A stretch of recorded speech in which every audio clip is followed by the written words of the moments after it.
It's not like people are getting up and leaving during video review, but it's getting to be too much. Like I said, I bet you even the people in the video review room, they're unplugging the phones.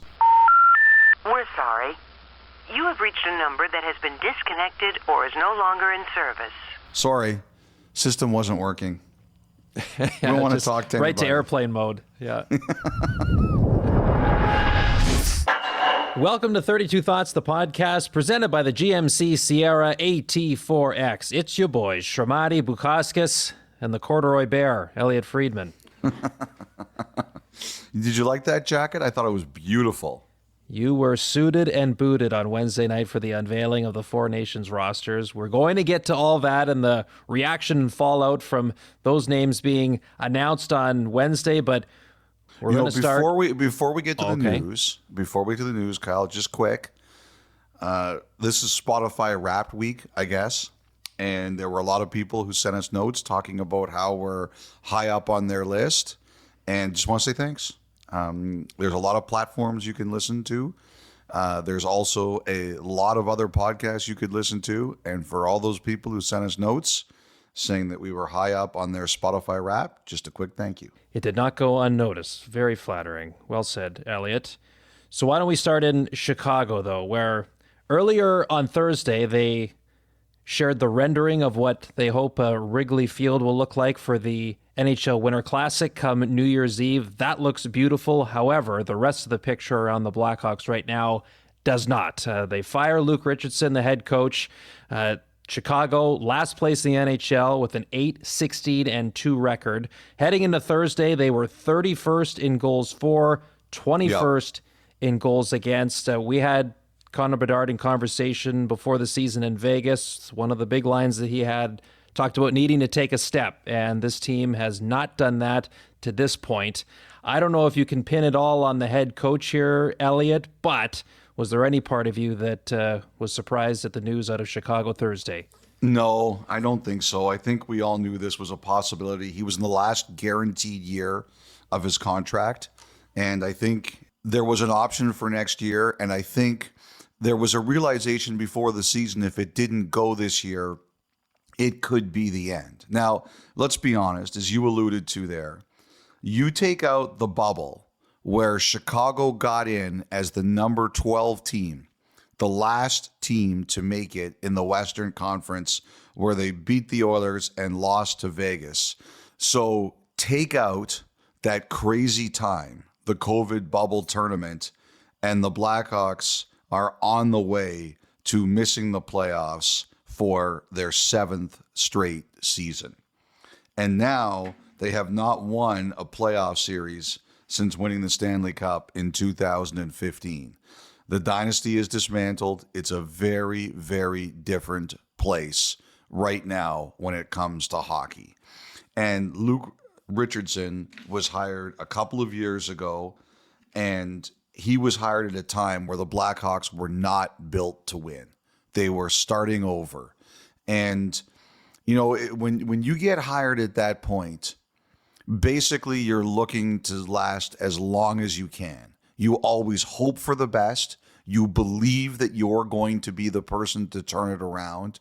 Luke Richardson wanted that chance to prove his worth as an NHL coach, but the odds are against you. Very, very few coaches get successful long-term stints in a place when you start where Luke Richardson started with the Blackhawks in terms of their evolution. You know, prime Scotty Bowman isn't going to win Stanley Cups with the Blackhawks as they are currently constituted. I think, though, the timing of this, and you mentioned about how they're 31st in goals scored, the timing of this, I think, provides us a clue of why this happened now. And that is that, look, I think a lot of the criticism of Connor Bedard is over the top. All of a sudden, I'm hearing a lot of people really doubting him.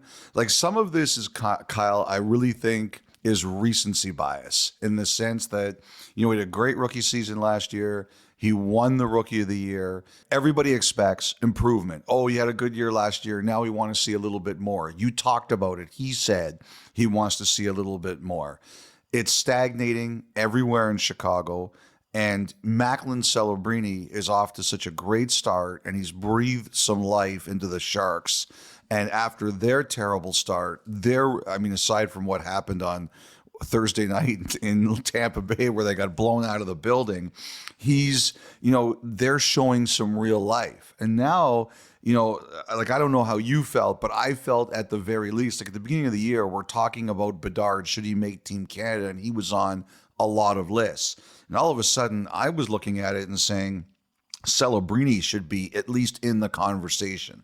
Like, I don't know that I would have put Celebrini on my team, but I think they should have talked about him.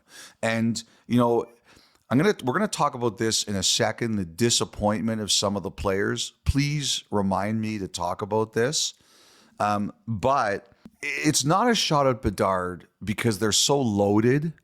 But I don't think anybody's looking at this and saying it's a snub that Bedard didn't make Team Canada. This year hasn't gone well for him or the team, and he just got passed like some other guys did. I don't think that's a rip on Bedard. I think if you take that as a rip on Bedard, you're clueless. Like, there's a lot of great players who didn't make this team, but he didn't make it. And no one can look at this and say it's wrong that Bedard didn't make it. And I look at the fact that this happened the day after the Canadian team and all the other teams were announced. And I have to tell you, Kyle, I don't think that's a coincidence. Like, if you've seen Bedard over the past couple of days, and especially his interviews around it, he did one with TNT when he didn't get named. Like, you could see his disappointment. And he wasn't the only guy. If you saw Steven Stamkos last week in Nashville, that's not only about how the Predators are playing, that's Steven Stamkos either knowing at the time he wasn't going to play for Team Canada or realizing it was slipping away. The other one that stood out, and it didn't get as much attention, but I watched it after Mike Futa pointed it out, was you watch Tage Thompson after Buffalo loses that game to Colorado. He talks for about 2 minutes, and it is blunt and it is harsh, and he is stone-faced. And to me, that is, at the time, he knows he's not going to play for Team USA, or he knows it's slipping away from him, and he's disappointed. And I'm not saying that Luke Richardson got fired because Connor Bedard didn't make Team Canada, because I think that's crazy. But I think if you look at the overall picture, I think Luke Richardson loses his job at this time because the Blackhawks see that Bedard is struggling, the team cannot create offense, and they have to do something. Like, even though nobody in their right mind thought the Blackhawks were going to be a playoff team, this isn't going as well as they hoped. This is going worse than they hoped, and they had to do something. And I think that's what this is about. Now, I don't know a lot about Sorensen, but I do know this. They think he's a creative guy. They're going to give him a chance. The plan is to give him a chance to finish out the year and see where it goes. Look, a coach is only as good as his roster. This Blackhawks team is not contending anywhere, but I think what they're saying is we need a bit more creativity offensively. We need some fresh ideas offensively. Like I wrote in my notes, and I know it's not going well for them, but Andrew Burnett is a good offensive coach and had a great system last year and was coach of the year, and he didn't suddenly become stupid out of nowhere. But it's not working this year in Nashville, and they've changed their system. They've done different things now with the defensemen. They've done different things now with their breakouts. At least they're saying our personnel has changed, and we're struggling with some of the things that worked last year, so we have to try something new. And I think that's what this is. It's an attempt to try to do something new, especially offensively, to get Bedard, at least himself, heading in the proper direction. We did a game on Hockey Night in Canada in Vancouver, and Bedard looked devastated at the end of that game. I think he went 0 for 8 in the faceoff circle. Guys were talking about, like Luke and Kevin are talking about, maybe he should play to the wing. And they did move him to the wing for a little bit. And like, to me, when that happens, it's a bit of a defeat. It's, and some of it is, Bedard has to work on things to get better. But I always look at that and say, boy, that's a tough thing for your franchise when you feel you have to do that, right? And eventually they moved him back, and like, that's what I think this is about. It's about, can we come up with some fresh ideas offensively to help get Bedard back on track? And when you have the roster they have, like, you can't fix all your problems. Like, you look at Chicago, they have a ton of young players and prospects, Nazar, Moore, and more to come with all the picks that they're going to have. But those players aren't going to be difference makers yet.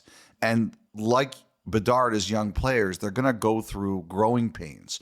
Like, the cavalry isn't coming here.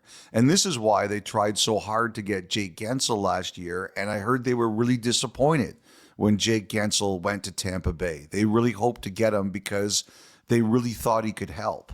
And that's why I wonder, okay, what's this offseason going to be like for Chicago? Are they going to take another swing at something? So when I look at this, to me, it's not necessarily about what the expectations were, win or lose. It's that the expectation was, the offense was going to get a little bit better. The team was going to be a little bit more competitive.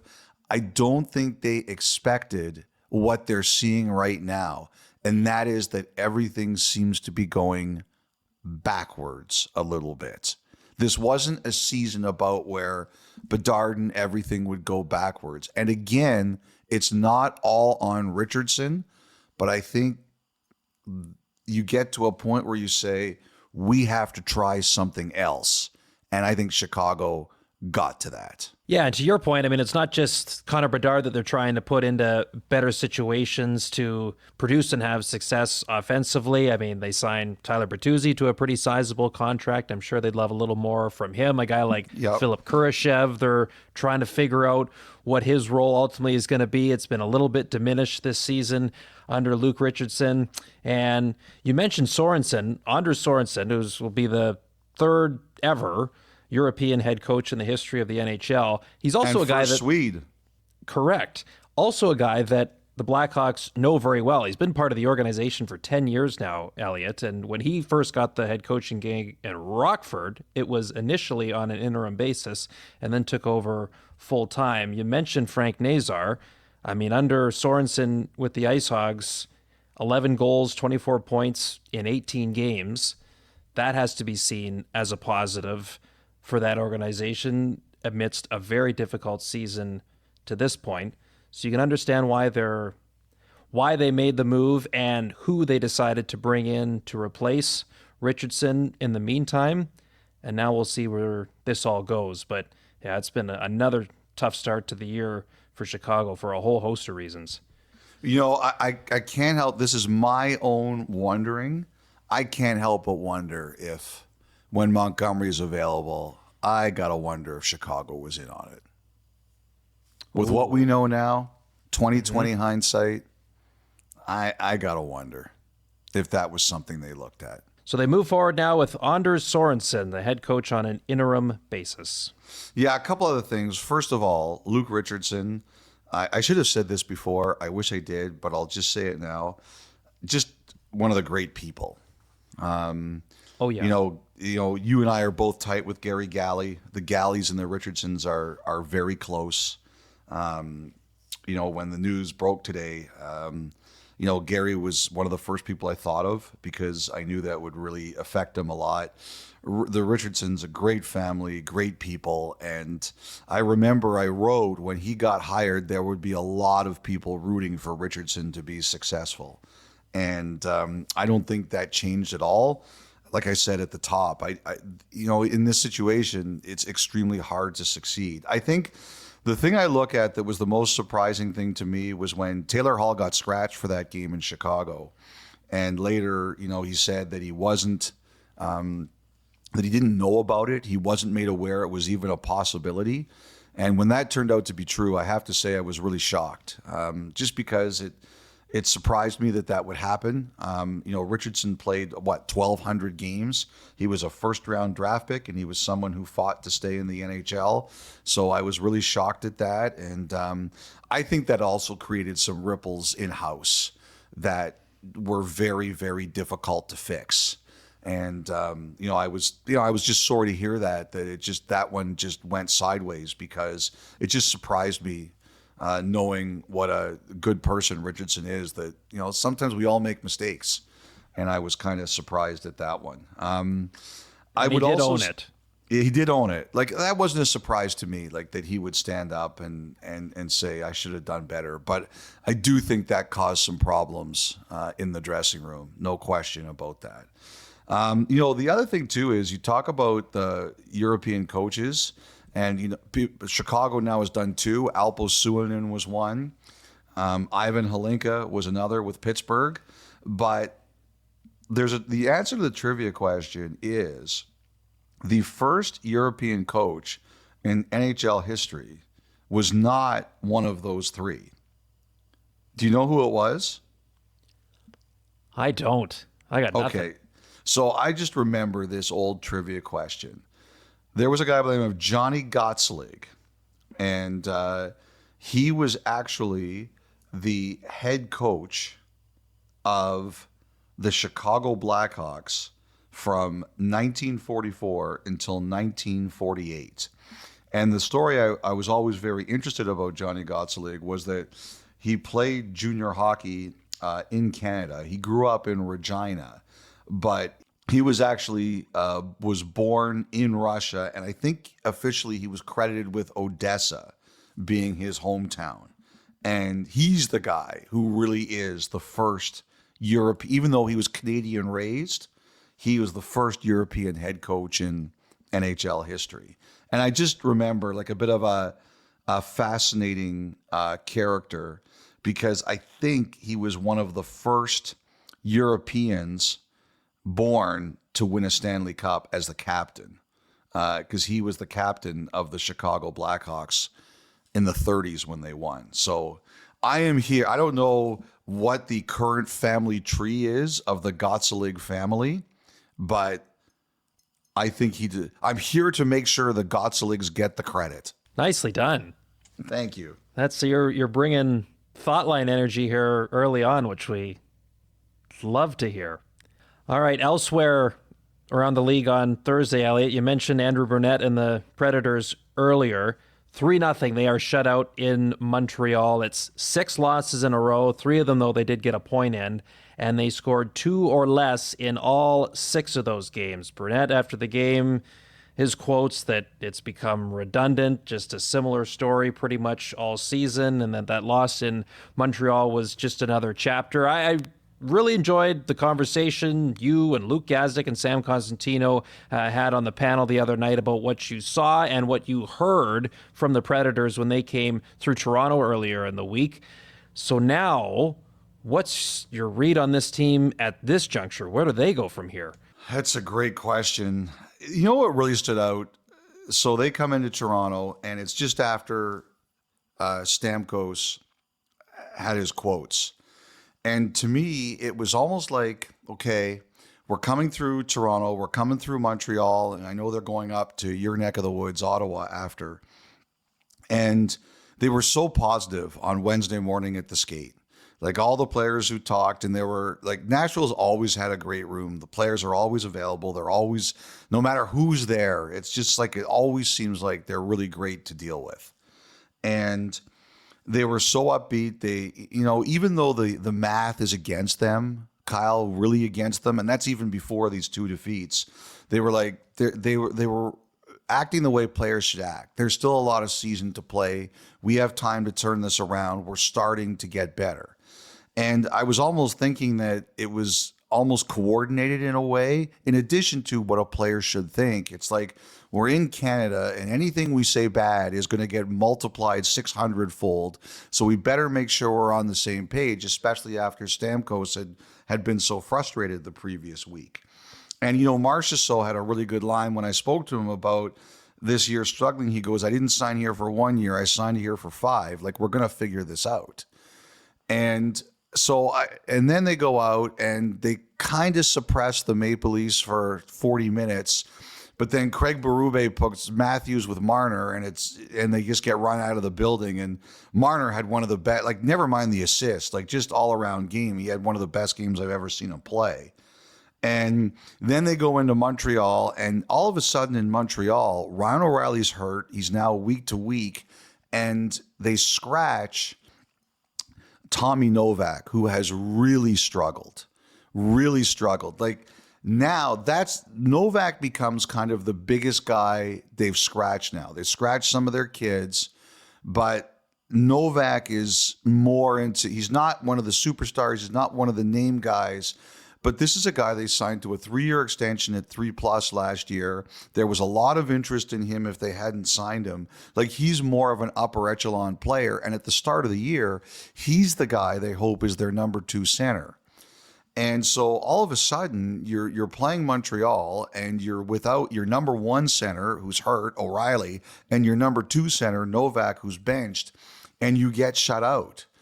I understand why they benched Novak. He hasn't been playing well, but I was surprised they did it on a night where they don't have O'Reilly, because now you're down your 2 top centers from the top of the start of the season, and Stamkos was the number 1 center. And he's been playing wing almost all year. So I was a little bit surprised at that. They lost. As we talked, they have changed their system. They didn't allow their D to pinch in the O-zone. Now they're allowing it. They always wanted the puck moving forward or on their breakouts. They didn't believe in D to D. Now they're doing that a bit.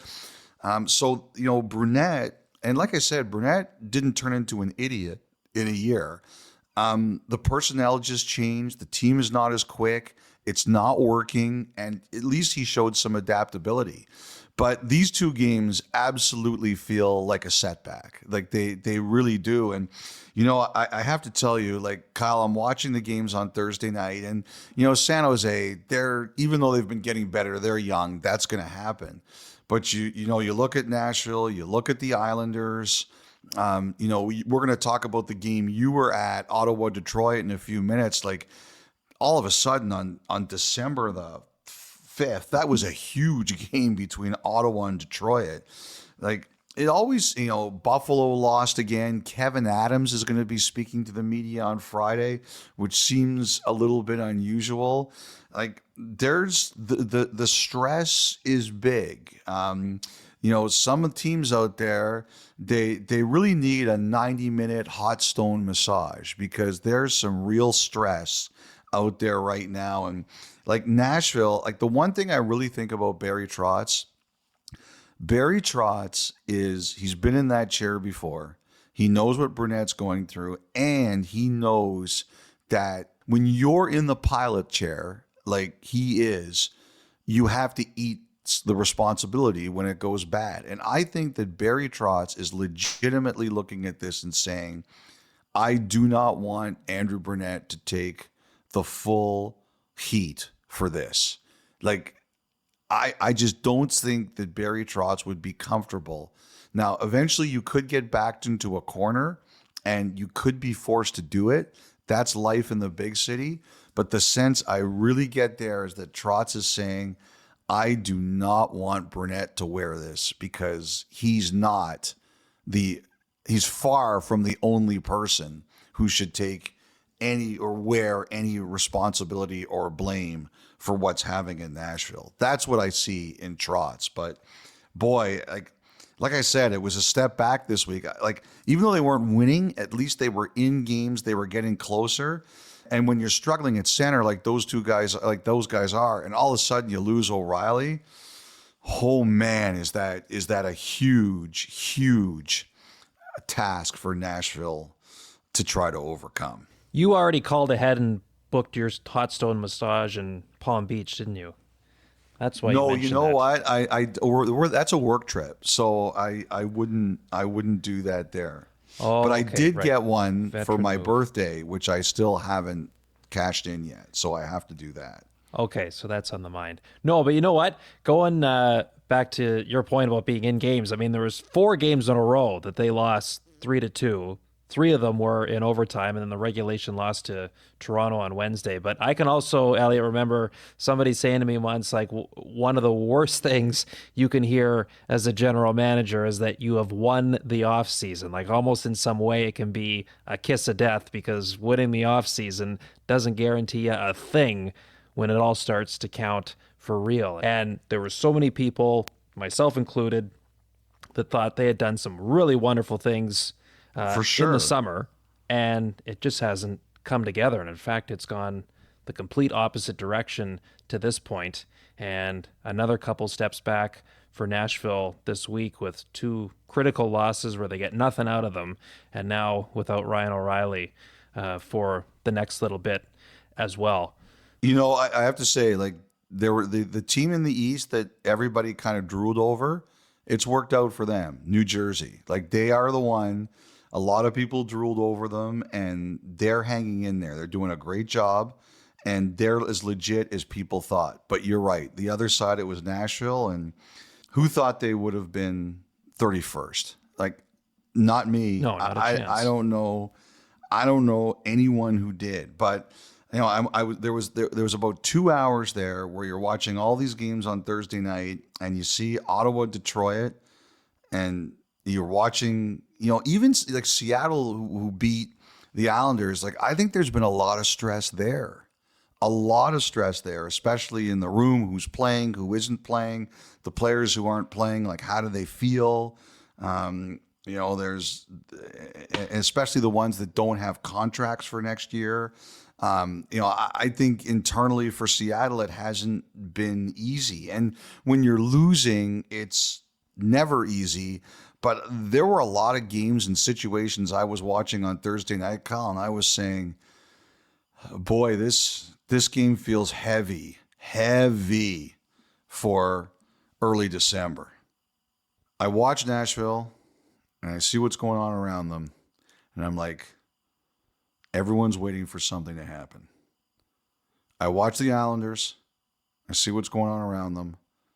Everyone's waiting for something to happen. Detroit, Buffalo, same thing. You watch them, you see what's going on around them. Everybody is waiting for something to happen. We should mention Patrick Laine too, Frage. 2 goals in his first 2 games back.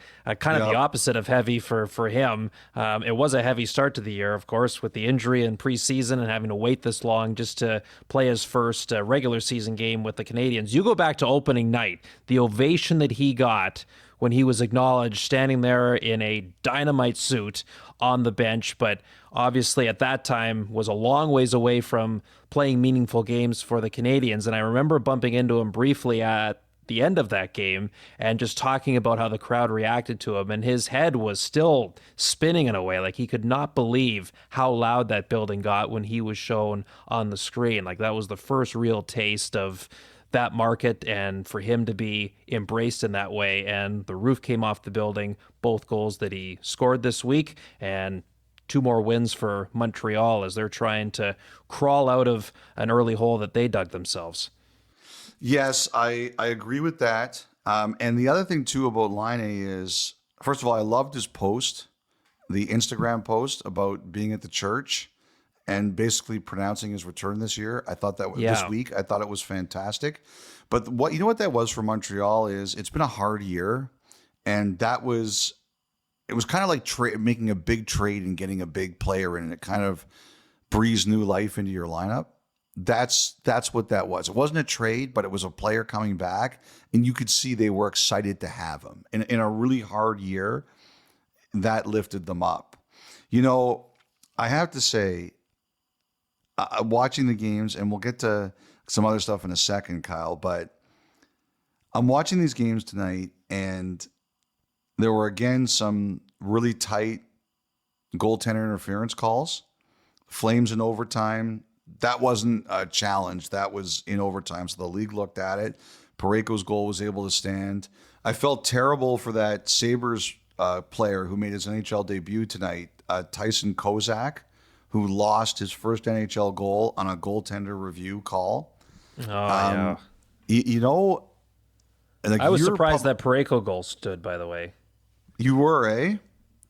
Well, we talked I don't about it how know. many weeks ago about the Yeah. jab into the pad. The one thing is that the puck is there and he gets the puck, right? Right. Like the puck is there and he gets the puck. Like to me, that's Parayko. To me, that's like Mishkov, who, by the way, looks fantastic offensively.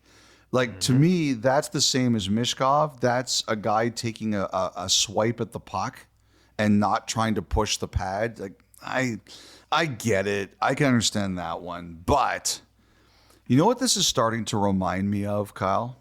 What's that? Do you remember in 99? How old were you in 1999? Like one? Yeah, just about. How old were you in 99? What year were you born? I turned 6 in 99. I was way off. Anyway, in 99, when the toe in the crease got so bad, like every time a goal got scored, you know, players were looking up and pointing to the video rooms in the building like there was a sniper up there. Like every goal, is there a toe in the crease? If so, goal doesn't count. And Bettman had enough of it. Like he said, we can't have this anymore. And they changed the rules and got away from that. I don't know what the solution is here, but there's too much review. Like I said a couple of podcasts ago, right. I'm getting tired of it. There's too much video review. And I'll be honest here, like I don't have a great solution because A, I haven't thought of one, and B, I think this is all about trying to create some predictability for the playoffs, but it's too much. Like I was watching that kid's first goal getting taken down here, and I was like, I can't look at this anymore. Yeah. Any ideas? Unless they start changing the rules or changing the wording.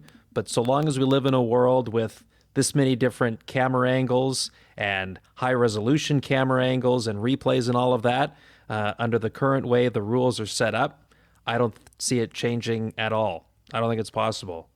You have to change the interpretation or what you identify as a clear goal as a goal or one that should be taken off the board. Yeah, we've got too much replay. Too much. You know what? Also, too, I remember there was a time in before overtime when they were doing like a dry scrape before overtime, And before the shootout. right? Oh, sorry, before the shootout. You're right. It was before the shootout, not before overtime. And Bettman went to a game at Madison Square Garden, and he saw how many people were leaving while they were doing the dry scrape, and he was like, "That's enough of that." That was the end of that. And it's not like people are getting up and leaving during video review, but it's getting to be too much. Like I said, I bet you even the people in the video review room, they're unplugging the phones. Sorry, system wasn't working. We don't want to Just talk to right to anybody. airplane mode. Yeah. We have to stop this. I don't even have all the right answers, but I just know what he gets like when it gets to be too much. I wonder. It's just my antennas It's going too off. much. As usual, I have no insight into whether or not this is true, but my antenna is going off here. Okay, 4 nations. We have the rosters of the 4 countries competing come February. Canada, U.S., Finland, Sweden, all announced at various points on Wednesday. You were part of the Canada-U.S. unveiling. You're also doubling as the VP of Hockey Ops for USA Hockey. That was a takeaway for me, Elliot. I also loved in the blog. Boy, that was, here's the thing about Amber, okay? Like, first of all, it was funny. Like, somebody asked me, would that make you angry that Amber did that to you? And I said, no, like I give as good as I get. That's fine. But like if Amber had picked USA, there was no way he would have done that. It was only because he was in the safe position. That's Right. it.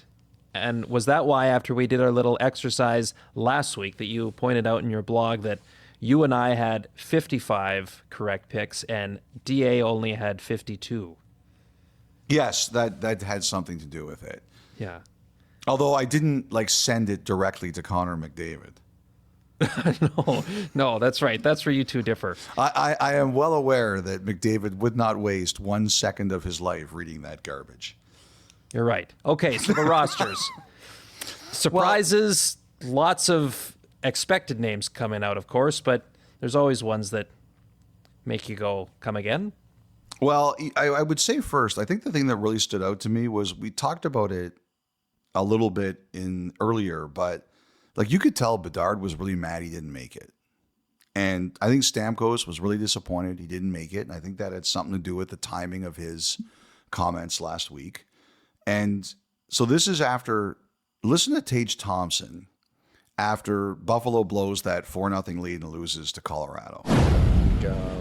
First period, we were all over and making plays and going north with the puck, and then I think they make a push and start throwing pucks around, not making plays, and just giving it right back to them, and they just shove it back down our throat and spend the whole second and third in our D zone and just scrambling around. So it's just ugly last 40 minutes of the game. So Kyle, like you can't see it, obviously. This is a audio medium, but he is stone-faced through that. And he just looks so disappointed. And you can tell by the tone. Like I'm looking at this and I'm saying, like, people are wondering, does this tournament really matter to the players? Do the players really want to be part of it? To me, those are 3 examples of guys. The timing cannot be a coincidence. It cannot be a coincidence. They're looking like to me, I was astonished. You were right. You were right about Thompson. You didn't have him on your team. Dave and I did. One of David's many incorrect picks. But I was astonished that Thompson didn't make the team. And I just think that he's never played an NHL playoff game. I think in a short tournament, that mattered. And I think if you look at Bill Guerin, he went with guys like maybe we're struggling this year. Like you look at Canada, Hyman struggles this year, cost him a spot. But the U.S., for example, their approach, Kreider, 123 playoff games. Trocheck has 55, and he had 16 points in 20 games last year. Even though they were having rough years, he went for the experience. And like I like the way that Thompson talked in that scrum. To me, he's not only upset they lose the game, but to me, and someone will tell me if I'm wrong, to me, that's his frustration pouring out that because he's part of a team where it's been like that, he doesn't get to go play in this tournament. And those kinds of comments should erase any doubt about whether or not the players care about this tournament, especially the ones who've never played in it before. You know, it was interesting. I heard there was one player that when he was told he didn't make the team, reacted so negatively that the team decided they won't even bring him as an injury replacement if it gets to that. Oh, I was like, wow, like that's pretty serious stuff. Like they were shocked at how, or I don't know if shocked, they were disappointed at how negatively the player reacted. That's a tough one for me. I don't know exactly what was said. I think if I was in that situation and really wanted to play, I don't think I would react very well either, although I don't know that I would. I don't know if they considered open disrespect or whatever it was, but I don't think I would cross that line, but I would make my disappointment clear. But and on the flip side of that, we should point out, so Seth Jarvis would have been probably the one player on Canada's roster that may not have been on a lot of lists going in, but clearly Don Sweeney and company saw a lot that they liked, and there was a lot to like there with that player. I don't know if you saw the interview he gave to the Hurricanes broadcast on Thursday, but he talked about calling his mom. That was the first phone call he made to let her know that he had made it, and he was so emotional he could barely talk. She started crying. That's the flip side of, certainly there's disappointments along the way, but for a player like Jarvis, who has been pointed out, one of the last cuts from the World Junior team in Mike Sunheim 2021. with the tweet. Yep. Mm-hmm. Exactly. PR extraordinaire with Carolina. To go from that and now carving out in a rather short period of time a pretty darn good role and an important piece of that roster, and now you get to play for Team Canada. That was really awesome, too. That was really special. By the way, I think Mike Sunheim has been promoted, so he doesn't have to hang around with the grimy media anymore.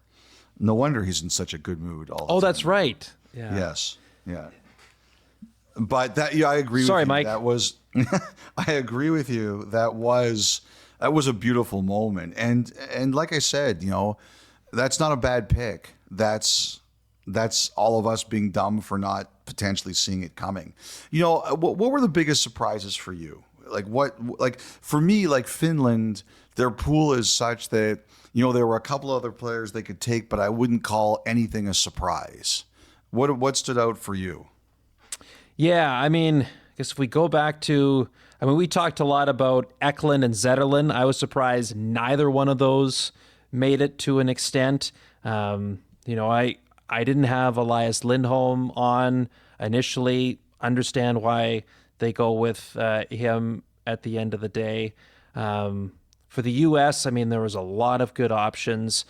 Carlson not making the blue line. I know you talked about that. I would have thought surprised me. He would have been Washington, there. No players, eh? Tied No for players. second in the NHL, no players. I'll Yeah. bet you, Spencer Carberry is making posters right now with a big number 0 on them. Yes. 0. And the other thing too is I'm going to guess that Brian McClellan, he's probably sitting there going, I'll take this. I'll take this. Right. It's funny. Like I had one guy say to me that he's wondering if guys are going to get traded. If anybody on those rosters is going to get dealt, and there won't be too many, if they get dealt before the tournament because of what happened with Tavares in 2014. Oh, right. Yeah. Very good point. That's what someone said to me. Anyway, I'm sure McClellan will be more than happy with Carlson drinking pina coladas in Mexico somewhere. Yes. And then beyond that, Scheifele, I thought, may have been there for Canada. Even a guy like Mackenzie Weegar's had a really nice start to the year, but they're all really high-end players. Good for Travis Sanheim for making the cut. What a great opportunity for him. Yep. Anyone else on your list of surprises? Hyman. Hyman was a big one for me just because I don't necessarily like small sample sizes. I think that what's happened with the last couple of years in Edmonton, but like you said, these are great players. So I was a bit surprised at Hyman. I was a bit surprised at Rob Thomas, but he got hurt too. Canada, injuries really hurt guys for Canada, with the obvious one being Drew Doughty. Drew Doughty was going to be on this team. And I understand why they couldn't put him on if he's not going to play until January. Michael Backlund for Sweden. I was with you. I Yes. thought one of Eklund or Zetterlund would make that team, but I was surprised they took both Arvidsson and Nyquist. I would have thought at the beginning of the year was no chance Nyquist wasn't going to make it, but it's been such a difficult season for him. But now Arvidsson's in this zone that we don't even know when he's going to skate again. So maybe he gets replaced, but Michael Backlund was a surprise to me. I like Thompson and Carlson. The one thing I really do think with the U.S. looking at the roster, they do not have a big D. They have, I think, Canada's got a really big physical defense. The U.S. does not. So I could see, again, leaving out Thompson, but, Kreider's a big guy. Brock Nelson, who's a really good player, is a big guy. And, Trocheck plays big. I could see them going for guys like that because physically, Guerin says he needs to protect his defense a bit. But I mean, like, it's so funny. It's hilarious that we put up that snub board for Canada, and people are like ripping us because we don't have guys on the snub board. Like, we need a snub of a snub board. We need Canada's third team. I remember in 91, in my notes, I referenced the 91 Canada Cup team. And I remember all the guys that got cut from that team were guys like Joe Sakic got cut from that team.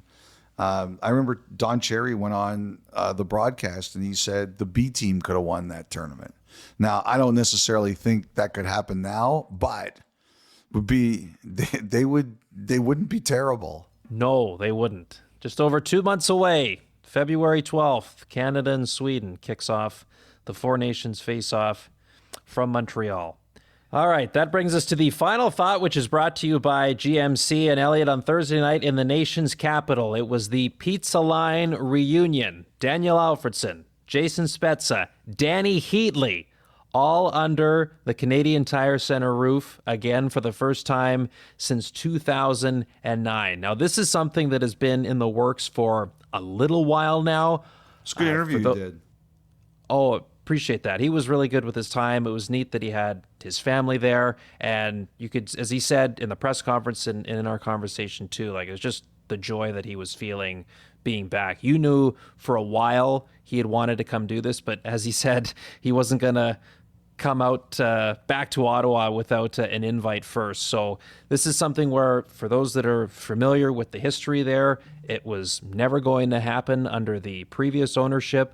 But now with Michael Landauer in the fold, I think that's been a big priority for him, is rebuilding the relationship with some of their alumni, particularly a big name like Danny Heatley. I really do believe, Elliot, I mean, as much as they build it as the reunion of the whole line coming in there. And it was great that Jason Spezza got honored, because though he's come back as a player on an opposing team a number of times since he was traded from Ottawa in 2014, this is kind of the first time the crowd's been able to welcome him back since he retired as a player. But I really believe that night was about Heatley, and to have Alfredsson and Spezza there too, I think was just some great insulation, and to have the three of them go through that together, because he got a great ovation when he was announced and walked out to center ice. But I do believe the organization kind of quietly was going, until that moment happens, you never really know for sure how the crowd was going to react and handle that moment.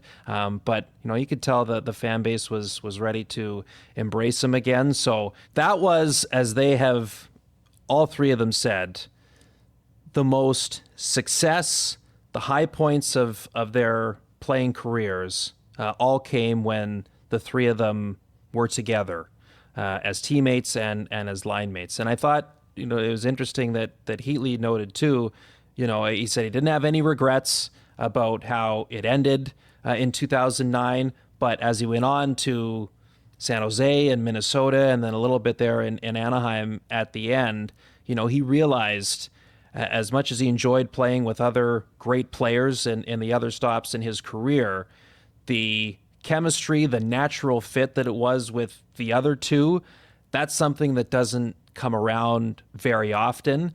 And as time went on, he realized, that was a tough thing to walk away from that type of success, because it's not guaranteed that you're going to find that everywhere that you go. But Elliot, I know you covered those Senators teams very extensively during their heyday and over those years. What did you think seeing it all? I liked it. It brought back a lot of memories, like that Ottawa Rise. So the year before I arrived at Hockey Night was the year they lost to New Jersey in the 2003 Eastern Conference Final. And then I came, and Ottawa was good for a long time. And I got a lot of those Ottawa playoff series. I covered a lot of games in Ottawa, and I did a lot of those series. So it was a fun time. And I've always said that Alfredsson in particular was among the top players I've ever covered. I really liked dealing with him, and also with Spezza and with Heatley. And it was interesting to hear Heatley talk to you about how he left. Like, you can tell there's so much more he wants to say, but he gave us a little bit more than he has before. But obviously the rest of it is, it's in the past, it's history. He came back, he got a good ovation. Why go there? To me, it was like a night where Ottawa got at peace with Danny Heatley, and Danny Heatley got at peace with Ottawa. I thought it was a really nice night, and it reminded me a lot of '07, the day that Ottawa beat Buffalo to go to the Stanley Cup final. And I'll tell you a funny story about that game, Kyle, is that it was an afternoon game, and I drove from home. And for whatever reason that day, the border was a mess. And I got there in time, but about half an hour before we were supposed to go on air, we were still at CBC at the time, Joel Darling, the executive producer, he came up to me and said, Ron and Don are stuck. They can't get across the border, and you might have to do the show, start the show. I was like, oh, wow. Okay. And I'll tell you this, like, Joel was pacing. I could tell, and I hope Joel listens to this and he laughs, but I could tell Joel was not exactly enthused about the idea of me hosting that particular broadcast. Like, it was a huge game. The Senators had a chance to go to the Stanley Cup final, and it was Ron and Don were the stars, and it was just a massive broadcast. And he was like, I can't believe that we're not going to have them here to start the game. And you know what? I don't know what happened. Ron will tell me, or Joel will tell me. But if I'm not mistaken, they got like the police to get them through the line and get them over the border. Maybe I'm wrong about that, but I think I believe happened. I think it happened. And they literally got there about 17 minutes before we went on the air. And I mean, Don just loved it. Like, he thought the whole thing was fantastic. And, he knew what he was going to say, so it wasn't a thing for him. He could just go out there and spout. It was fine. But Ron, who, as you know, never looks nervous, he was frazzled.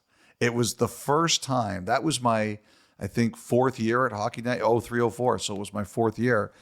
That was the first time I ever saw Ron frazzled. Like you know how he is. He's got so many things in his head. He's got a plan for everything. Well, his complete routine had been thrown off. But of course, once the red light on, we went on the air, you never would have been able to tell anything was unusual. He pulled it all together like the great pro he is. And I can still remember when that whole building went silent and he scored. And to put them in, and the celebration, and what it was like in their room. And I think Dalton McGuinty was the premier of Ontario, and he was in the room. And I'm like, I have never seen this guy around a hockey game before. Like, what's he doing here?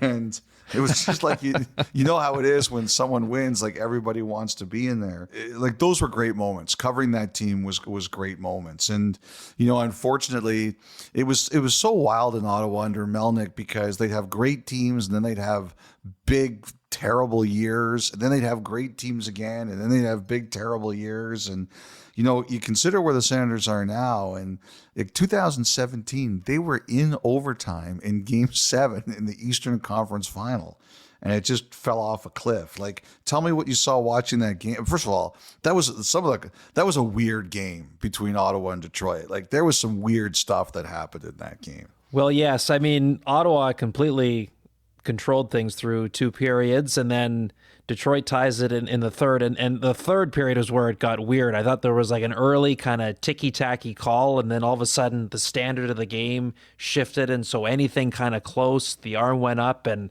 it just, it was can only imagine for Lalonde and Travis Green managing the bench there to try to close that game out. An important one, as you say, divisional matchup, kind of a 4-point setup, and both teams that need points to try to get themselves back into the mix here. And what an incredible shot from Josh Norris, whose name's been out there in a couple of different circles the last little while. He scores both for Ottawa. So it wasn't exactly a tribute to the pizza line in a 2-1 nail-biter for the Sens, but I guess when Green addressed the team Thursday morning, he said to them, we need to have a 2-1 mentality, and at least they followed that to a T. Yeah, like Norris, big night for him, big night for Ottawa. It's interesting, Steve Staios, he works to keep it quiet there. He really does. I would love to tap his phone right now. That was a big one for Norris. That was a big, big one for Norris. Big one for Norris, big night for Danny Heatley and Sens fans everywhere as Heater returned to the CTC. That was the final thought, brought to you by GMC. We'll take our first break. We'll come back with a thought line. You're listening to 32 Thoughts, the podcast.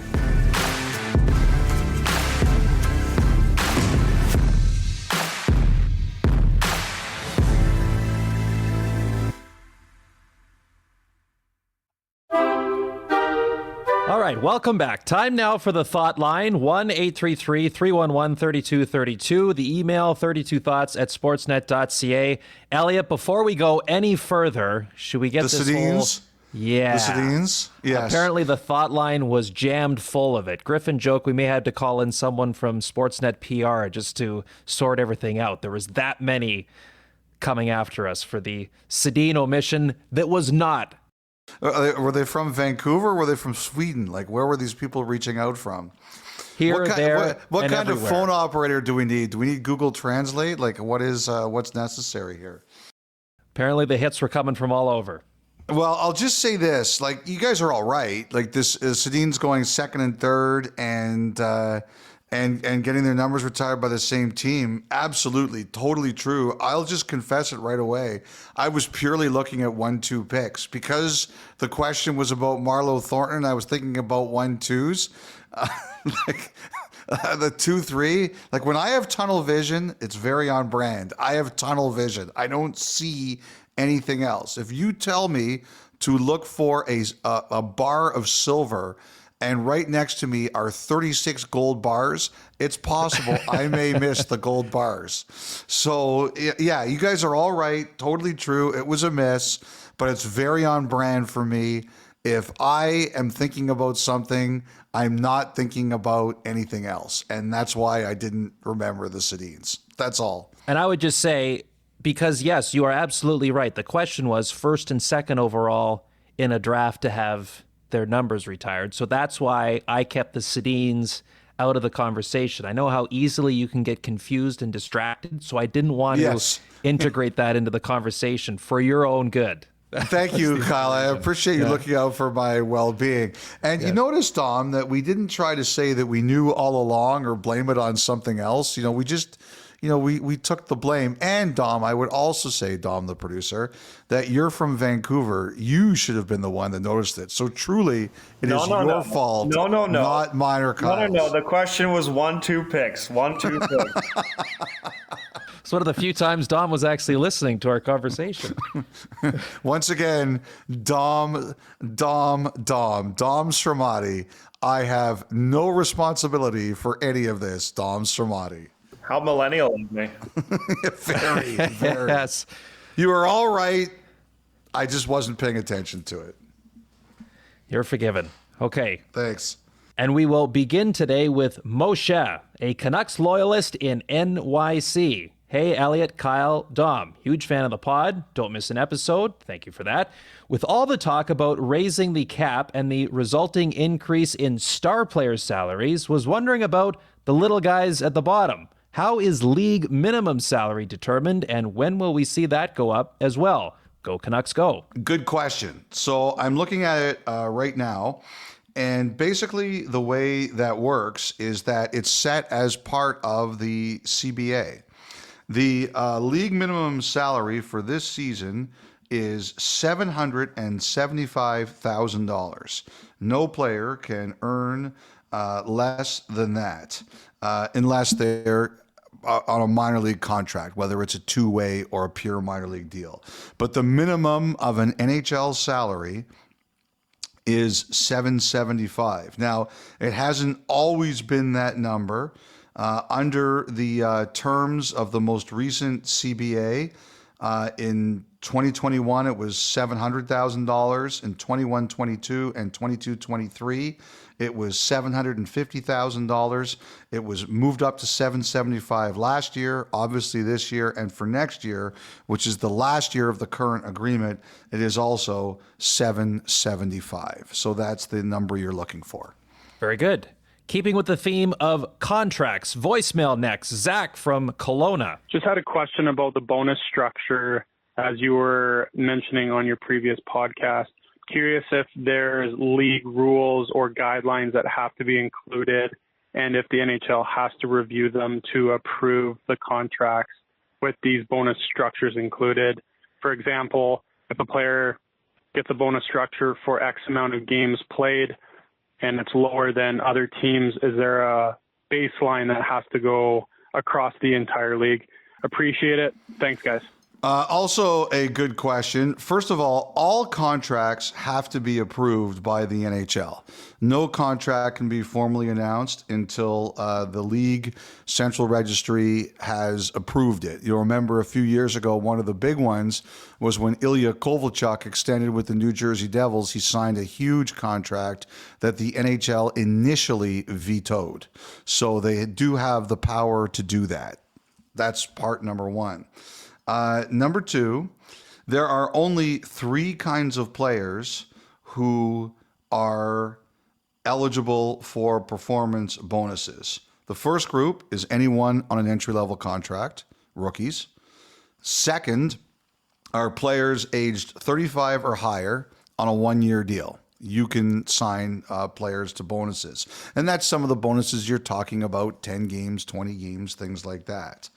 And also there is another group, and there's a bit of a different criteria for it, but the simplest way to answer it is veteran players. I think you have to have played 400 games to qualify. Veteran players who have missed a long time due to injury. And basically, if you've missed, I think if you've missed about half of the last season due to injury, you can sign a contract with bonuses. Like one guy who's like that for Maple Leaf fans is Max Pacioretty. He signed a contract this season, even though when he agreed to go to Toronto, it was a formality that he was getting a full-time contract with the team. They had to exactly figure out what cap space the Maple Leafs needed and make the bonuses work for that way. And so because he's been injured so much, he qualified for this kind of a contract. Now, in order for bonuses, once they get paid out, if you have room on your cap, then whatever bonuses get paid out will be added to your cap for that season. However, there is flexibility. If you're over the cap, then they can be added to your cap for the following season. So for example, if Toronto ends up being over the cap, then if Pacioretty gets his bonuses, they will come off their cap next year. That's kind of the way it works. Now, there are things in contracts, ultimately, if the NHL, like we've seen some situations where players get bonuses for playing 10 games. The NHL has basically said that is acceptable now, but in theory, they could look at something and say, we don't agree with that and we veto it. And we'd see if, there was any chance for a grievance or anything like that. For the entry-level performance bonuses, they are kind of split into two categories. It's called the A bonuses and the B bonuses. And the A bonuses are things like goals, points, ice time, points per game, all rookie, all-star selections, things like that. Goalies, there's a minutes played bonus that you can get, and also save percentage and things like that. And the B bonuses are basically if you are among the best of your peers, like top 10 in certain categories, first or second team all-star, or you win a major trophy. So those can all be worked into a contract. Did I explain that well enough, Kyle, or was I off there? No, I Is there thought anything I'm missing? I don't think so. Other than like the one question that he had in there too was more so for like a veteran or the over 35 type bonuses that you can work into the deals. It's not something where, you know, a bonus if you're going to give a player for playing 20 games. It's not a flat rate kind of any time that bonus is handed out anywhere. It's just what the team and player agree to. Like each situation is different. Is that right? No, it's not the same number. Like you can adjust it depending on the team and the player and what cap space you have available. There's not a flat rate. It can be negotiated. Okay, great. Zach, thank you for the question. Up next, Marty from Minnesota. Hey, guys. Long-time listener. Alliteration. I love alliteration. We're bringing that back. Long-time listener since the old 31 Thoughts, but first time making contact with the Thought Line. I hail from Swan River, Manitoba, but I've ended up in Minnesota due to across-the-border marriage. I'm a huge Winnipeg Jets fan. However, being here, I'm bombarded with news. You and are happenings. in enemy territory. That's exactly where he was going. The arch rival and nemesis Minnesota Wild. I can't help but notice Brock Faber wearing glasses in most of his office photos, and it had me wondering if there was any player in NHL history that wore glasses on the ice during a game. I coach 10U, and we have a couple little dudes that wear them, and it triggered the question. Keep doing what you guys do best. Also, if you do a live show in Manitoba, I'll be first in the door. Wow. Duly noted.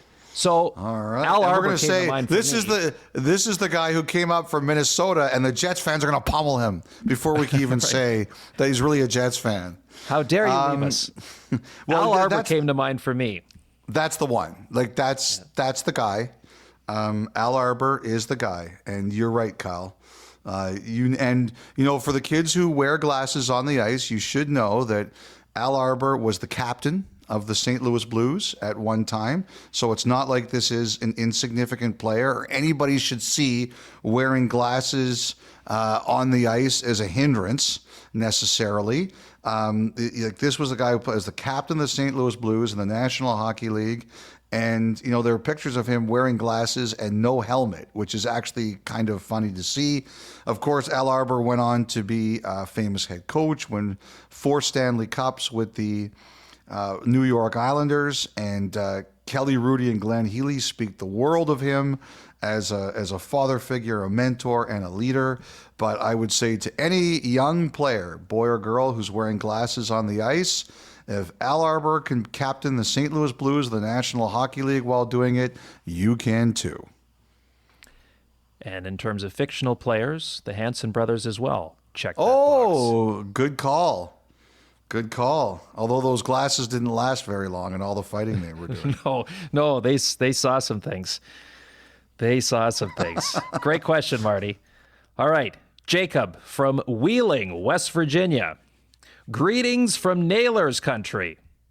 Was watching the Penguins play the Flames, and Ricard Raquel took a high stick while scoring a goal. No penalty, no worries. But it got me wondering. Normally, on a delayed penalty, if a goal is scored, the penalty is waved off. But if there were a high sticking call that drew blood, would they still wave off the whole thing? Or could they maybe just wave off 2 minutes and still do a minor for the other 2? After all, if you score in the first half of a double minor power play, you get 2 more minutes to score again. Keep up the excellence, guys. Dom, Kyle, and I guess even Elliot, too. Oh, I'm wounded. Down he goes. Did you look this one up? I believe the, yes, 2 minutes still stands. 2 minutes is removed. 2 minutes goes on the board. Okay. Double minor becomes a regular minor penalty. All right, good work.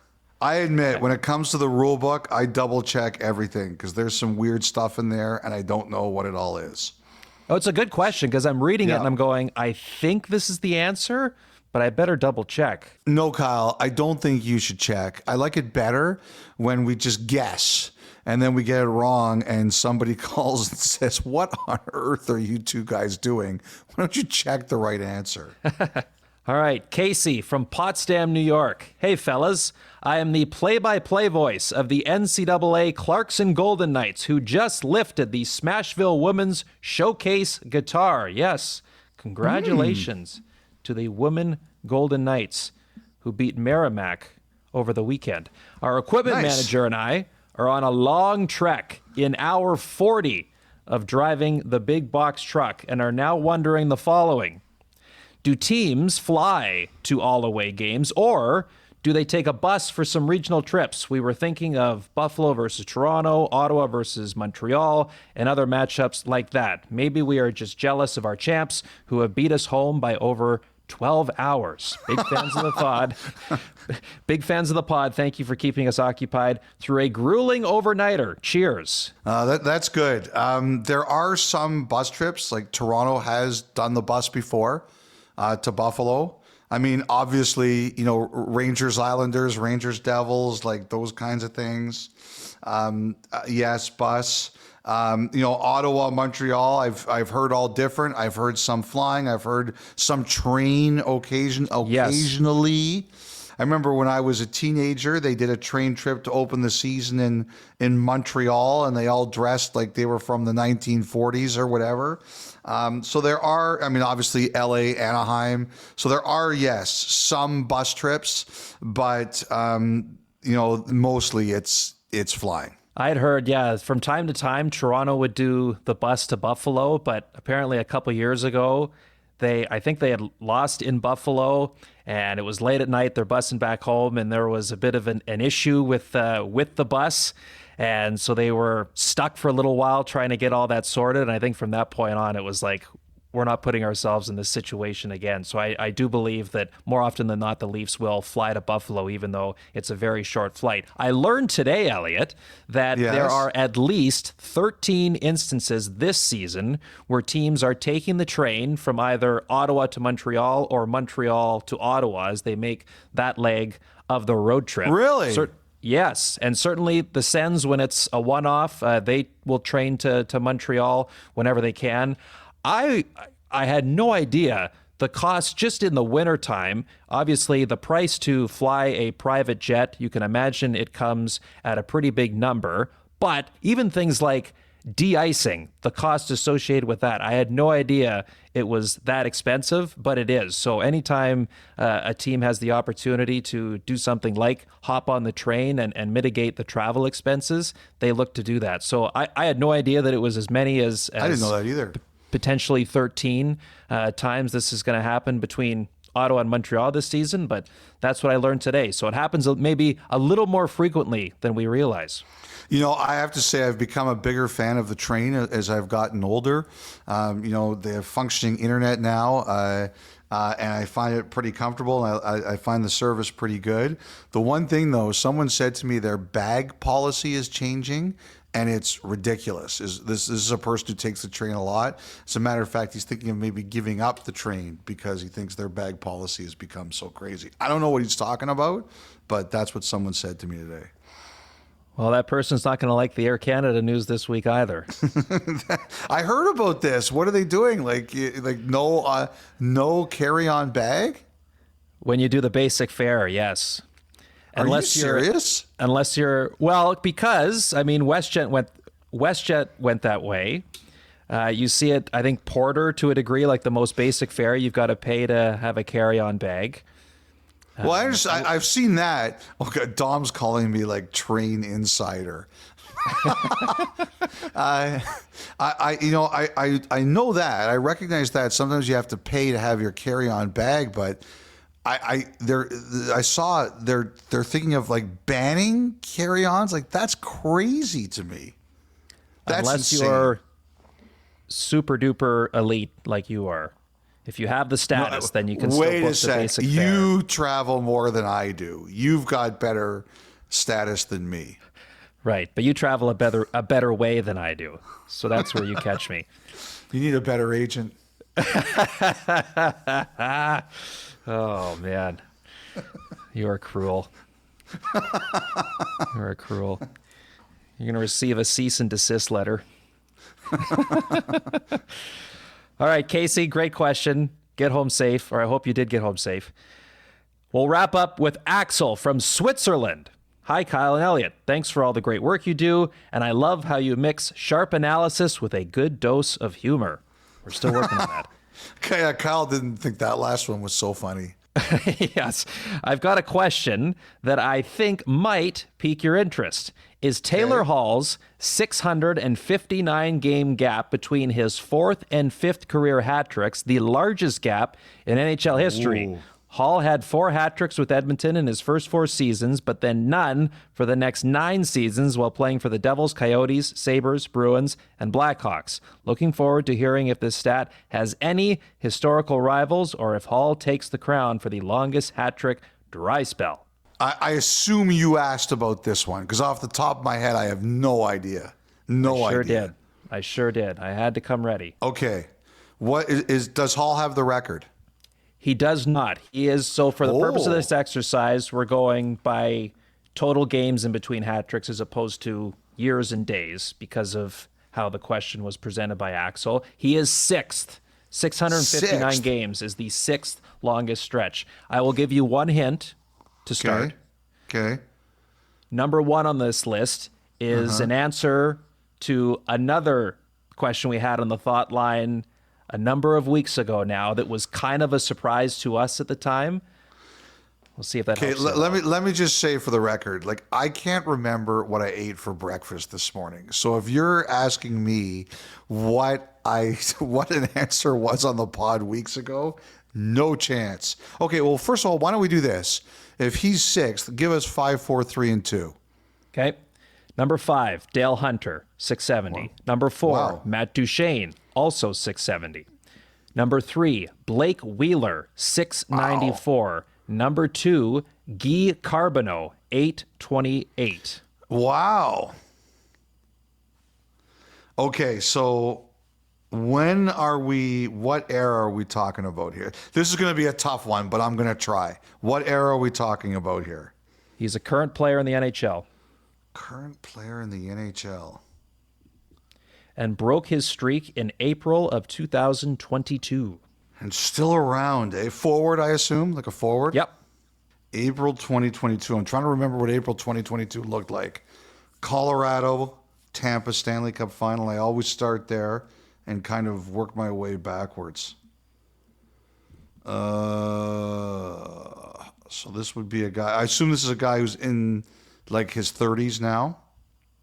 Yes. You know who jumped into my head? I just don't know if it would be right. Claude Giroux. Nice guess. Incorrect. Oh, I thought for a second, the way you set that up, I thought I actually nailed it. My hint to you is he was taken in the same draft as Claude Giroux was. Oh. Would it be Eric Stahl? You are sizzling hot. Okay, I'm going to admit I'm cheating right now. I'm looking up the 2003 NHL draft. I'm going to be honest with everybody. I cannot lie. I cannot lie to the listeners. What? Yeah? Well, the problem is you're looking at the wrong draft. Oh. Claude Giroux was taken in 2006, not 2003. Oh, well, then. Okay. Oops. As my son says, oops. Okay. It must be Jordan Stahl then. It is. Oh, my God. Why did I think that Claude Giroux was in 2003? I have no idea. Yeah, 907 Mike Richards games that year. Yeah. Wow. That's great work. Was it Sportsnet Stats, I assume? Yes. Yeah, great stuff, Sportsnet Stats. I would never have gotten that without the hints. Never. So, and you remember, it must have been a couple of months ago now, Jordan Stahl was the answer to most games without a shootout attempt. Remember? And we were like, Jordan Stahl, really? Jordan Stahl setting records for futility on this podcast. Poor guy. Catching strays and he doesn't even know why. Most games on a shootout attempt, longest streak within hat tricks. What are we going to get next? Yeah, I don't know. It's going to score an overtime winner in the playoffs. Be like longest streak between overtime winner. A great player, but the futility king. All right, Axel, great question. Elliot, That was a great question. minimal effort, but you got there. That was the Thought Line. A reminder, 1-833-311-3232. 32 Thoughts at sportsnet.ca. Back to wrap after this.